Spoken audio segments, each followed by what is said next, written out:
So remember how we bled those Shimano hydraulic disc brakes and it was pretty darn easy? Well, you're going to find out why SRAMs are a pain in the ass. Yeah. Let's get on topic.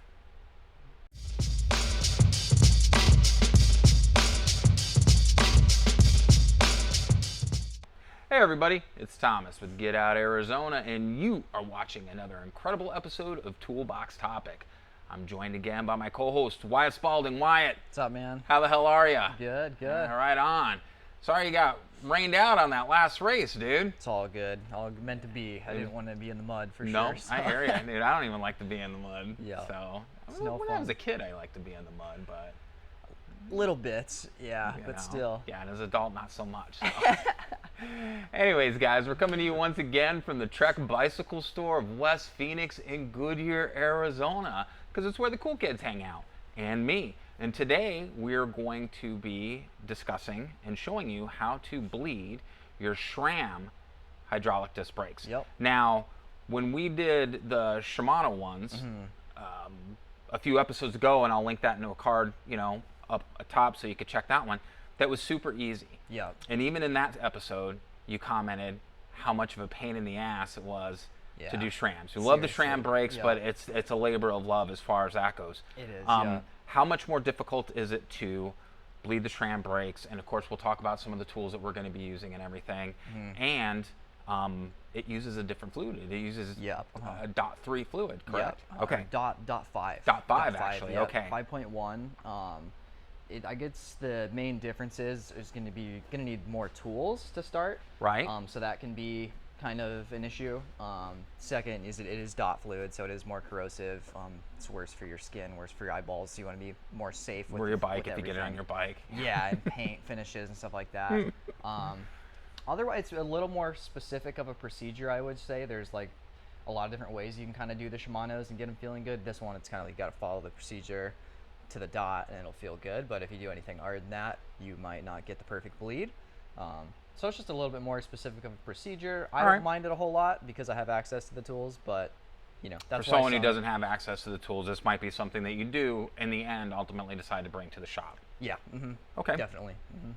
All right. But it's definitely a good idea. This one is feeling pretty good, but it has been a while since I've just flushed it. Okay. And dot fluid compared to mineral oil absorbs water over time, which is gonna make it feel all squishy and just not super good. Makes sense. So it's always good to just, even if your brake's feeling good, at least, you know, once or twice a year, just have your bike shop or yourself fully flush it with new fluid. Okay.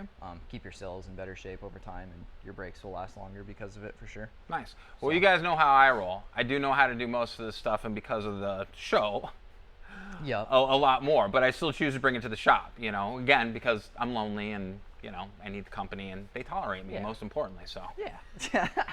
All right. Well, let's get started. Let's show everybody what's involved in the process and everything, and, definitely, you know, we'll get going. So whether you're dealing with SRAM, mountain bike, or road. Real quick, before. So trying something different, guys, because I know some of you either skip or don't watch the full video, and I get it. You know, it's hard to stomach sometimes. It is.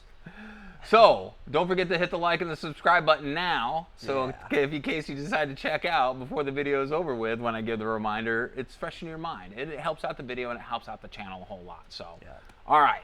Sweet. So first step, I would say, especially if you're using a mountain bike style lever from SRAM, is just level out your lever. Most road levers will be close to level how they're set up, so this might not be a necessary step if you're doing road. Get it just level and even. Okay. And then we'll probably move down to the caliper now. Kind of hard to see down there, but pretty much you're just going to remove your brake pads, insert a bleed block, which is going to stop your pistons from moving outwards during the bleed procedure. When he says bleed block, he's not referring to what you think he's referring to, guys. Yeah. This is to keep your brake pads from snapping back into place, keeps that space open, which is something that you actually use when you transport your bikes too. Yep. Throw it in there and everything like that for ease of use. So we've got our pads out now. Main thing is just to keep these away from the oil that you're working with. If you do get some oil on those, you'll have some nice squealing and lack of brake power, and it's gonna suck and you're gonna hate your life. But take your little bolt that you used for your pads, insert your bleed block, At this point, you may have to push your pistons in if your pads were fairly worn. You can do that with a plastic tire lever. Just don't do anything with metal on the pistons, or you could risk cracking them, which would be no fun, and you'll have to buy new brakes. Right. But now we know we're blocked down there. You can even squeeze your lever and feel what you're working with. Like I said, feels pretty good, but we're just going to do a fluid flush. At this point, kind of prepare your syringes. With SRAM, there's going to be 2 styles. Right. You have both of them here. One is the old Avid style that just threads in, and the other is the new one called the bleeding edge port, which I really love. It's a really nice utensil for bleeding. But pretty much what we're going to do is the SRAM procedure says you want to primarily Dude, push. those look like heroin needles. They do, yeah. They'd be a lot of heroin. Must be working with some weak shit if you're using Wait, you mean I got to stab her 3 times? Yeah. Joking, guys. We don't do that We stuff don't do here. drugs. It's bourbon. Remember, bourbon. Yeah. But anyways, the procedure says primarily push fluid from the caliper to the lever to get your air out. Right. So with this one, bleeding edge is always going to be at your caliper. You'll never see this port at the lever. We're going to fill this one pretty far full. We'll probably go 3/4, maybe even a little bit past that with our dot fluid. And this one, since this one's going to be receiving a lot of that fluid that's sitting on top, we'll fill maybe only 1/4. We don't really, Okay. You could even run this dry if you wanted to. Okay. But it's not bad to have more fluid available for you. Okay. But if you know you have dirty fluid too, a good way to do this, just like I said, leave this one empty maybe, flush like 2 or 3 syringes through from the bottom to the top, and then just dump the stuff that goes into this one. Okay. Just discard it because it's not good, and then you can kind of start with brand new fresh fluid, Okay. bleed the whole thing. Nice. Also a good idea working with dot, I mean mineral oil too, but more so with dot, to use glasses, Safety and glasses gloves. and gloves. Just because, people like soft hands, and you're not going to have very soft and smooth hands. I don't know. I've always gotten compliments on my calluses. Man, we must be talking to different women. Who said anything about women, dude? Oh, yeah. Joking, guys. It's a kid's show. Yeah. It's a kid's show. Anyways, though, got this one pretty full. Now we'll get a little bit in this one. There's also something called degassing your fluid, which can help with your bleed a lot if your bottle of dot fluid has been open for a while. This is a pretty fresh bottle, so it probably hasn't absorbed much oxygen from the air. But to degas, if you did need to do that, your fluid's a little old, you can pinch your syringe closed, and the fluid that you have in there, you pull negative pressure downwards and watch the air kind of seep out of the fluid towards the top. Do that like 2 or 3 times and you'll be good to go. And then open up your port, push out the air that you kind of let out into a rag. Dude, who knew this was so goddamn technical, man? Yeah, no, you weren't kidding when said this was a motherfucker. I'm used to it now, but yeah, Right. at first when you're used to doing Shimano's, you're like, what the fuck, man? This is like science. But it's pretty cool. T10 is going to be the size you're going to need to get this top bleed poured off. We'll go ahead and remove that. Very cool. We got some fluid coming out.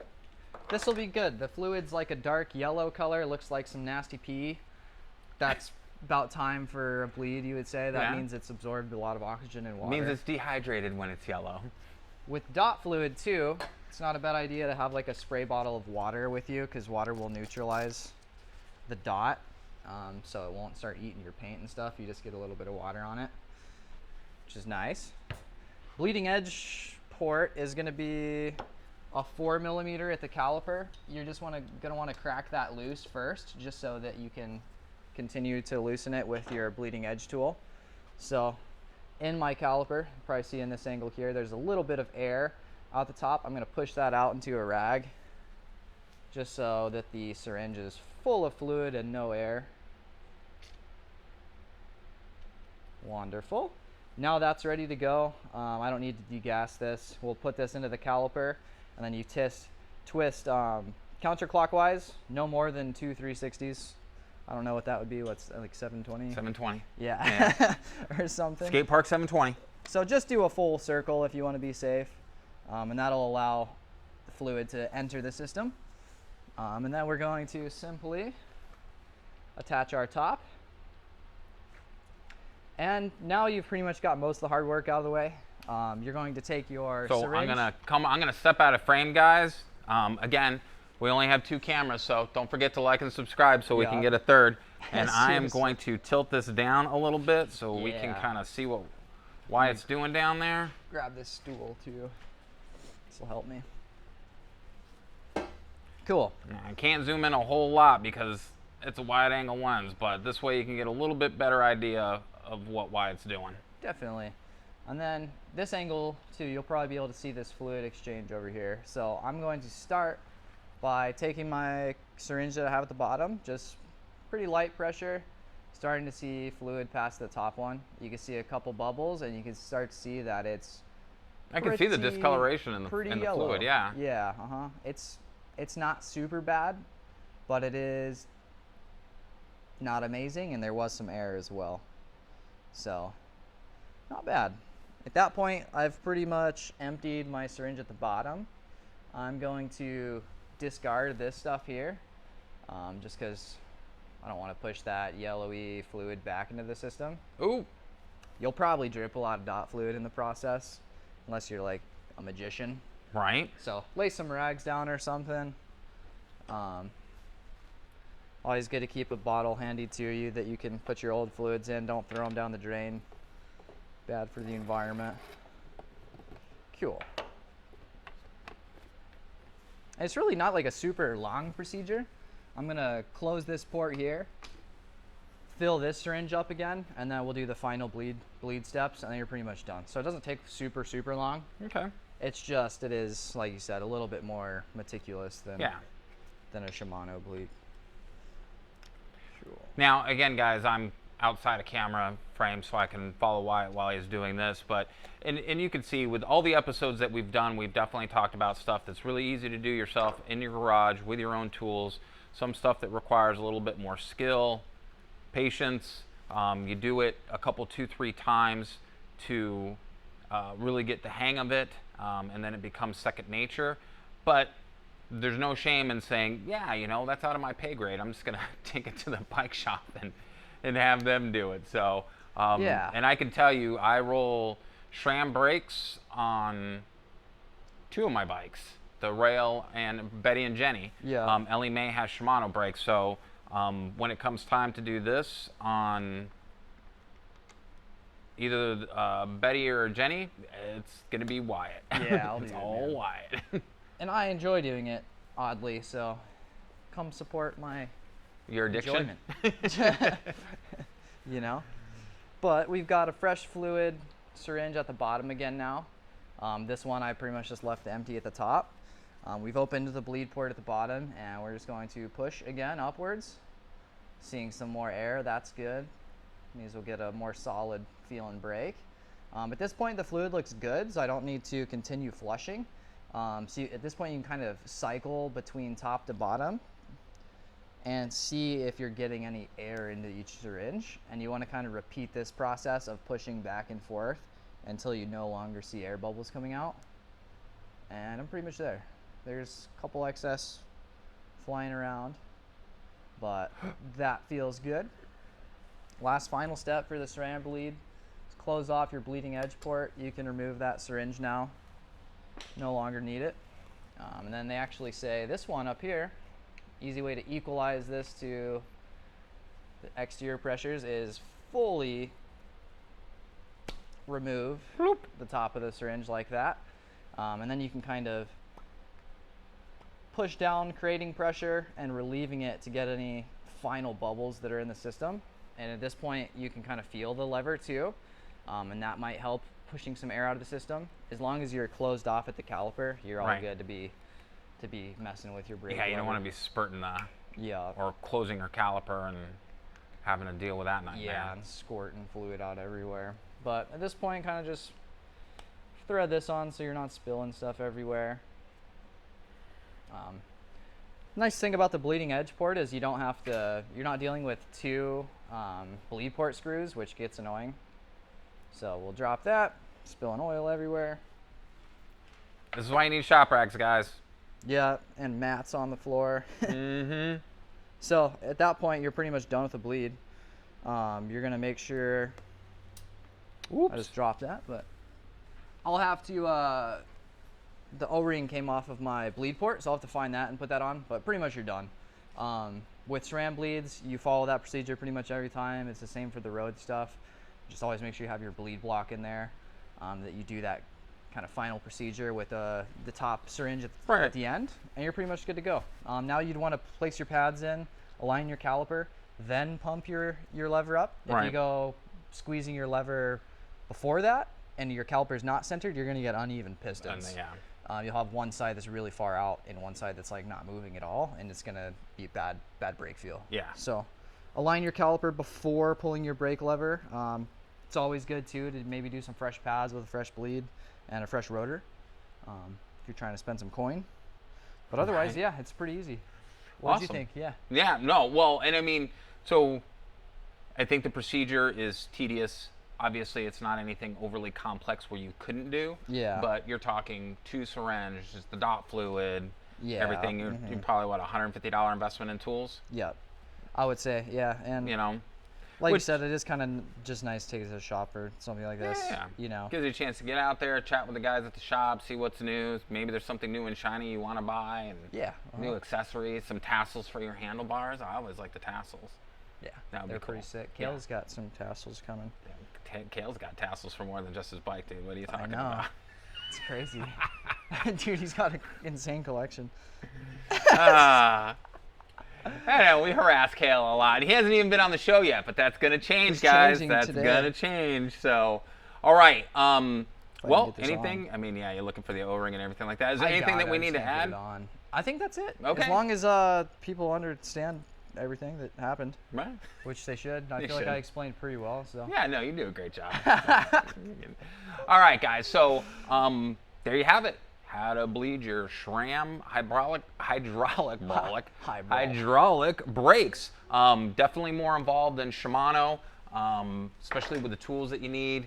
But hey, you guys can do it. I have faith in you. You're all smart cookies for the most part when you're not drinking or doing hookers and blow. Hey, that's pretty smart. Yeah. Save your money and spend it on tools to maintenance your bike, guys. Yeah, no, not seriously. drugs. All right, so at that point, that's it. Don't forget to hit the like and subscribe and the bell notification icon, because 1, it helps out the channel. 2, it helps out this video. And 3, whenever we have a new video posted, whether it's good, bad, or otherwise, you'll be one of the first people to know. Also, there's a link below for Trek Bicycle Stores of West Phoenix and Goodyear, Arizona. And I'm going to start putting the link down there for Copper State Bike and Hike in Estrella, Arizona. So if you guys see a bike that we've showcased here on one of the showcase videos, or a bike that we've been working on, give them a call. They're owned by a Trek Bicycle Store. You can rent that bike for a day. You can take it out. You can see if you actually like it. It's a good opportunity to kind of try it before you buy it type thing. So that link's going to be down below from now on as well. And man, I think that's it, Wyatt. I think we're good to go. So, all right, guys, what do we always tell you? Be kind to yourself and others. Be amazing stewards out on that trail. And we have to ask, what are you waiting for? Get out, Arizona. Yeah, man, he almost lost it there. We'll see you on that next adventure. Your hands clean, Wyatt? They're somewhat. All right, here, let me see those soft mitts. All right, we'll see you next week, guys. See ya. I like the dudes part. That was funny.